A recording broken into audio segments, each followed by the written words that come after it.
Alright, the difference between a reason and an excuse. An excuse essentially includes a moral judgment. Someone did something fucked up, but they are excused because XYZ. That's their excuse. You're walking through a crowd, you bump into someone, you say, "Excuse me."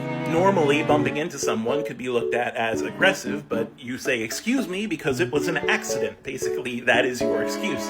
It's an accident, please excuse my behavior. A reason is simply providing a chain of cause and effect. Why is Florida man running around in his underwear wrestling alligators? Well, the reason is that he took bath salts, acid, and fent. That is not condoning the use of those substances. One of the three I have tried. You guessed the one. That's merely saying we see an effect. Let's talk about the cause. It is, to me, absurd to say that the reason behind Nintendo's changing prices is not because of the rapidly changing international economic state. Whether or not you think that is excusable is a different discussion. But before we can even have that discussion, we have to establish cause and effect. And one unfortunate thing about the gaming community at large is that they are resistant to the idea of nuance in cause and effect. Famously, I ended up doing a series on this when Pokemon Scarlet and Violet came out. Gamers thought that Pokemon Scarlet and Violet ran shitty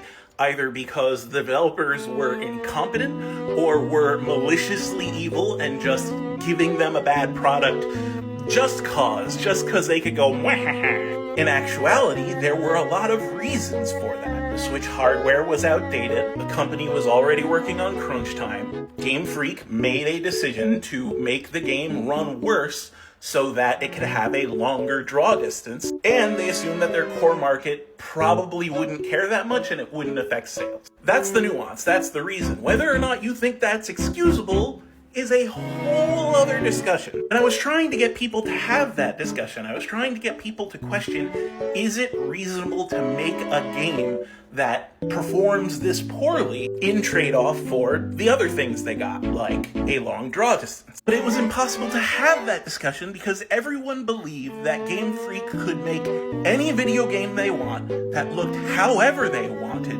instantly, with infinite resources, and that the only reason they aren't giving us a brilliant 4K 120 FPS Pokemon game is because they are evil and greedy and don't care about us. And that's the thing. All companies are evil and greedy and don't care about us. That's just capitalism. But you don't get anywhere complaining about that. You actually get somewhere when you understand the reasons and question whether or not those reasons are excusable. And I'm trying to make people do that with the Switch 2, probably failing.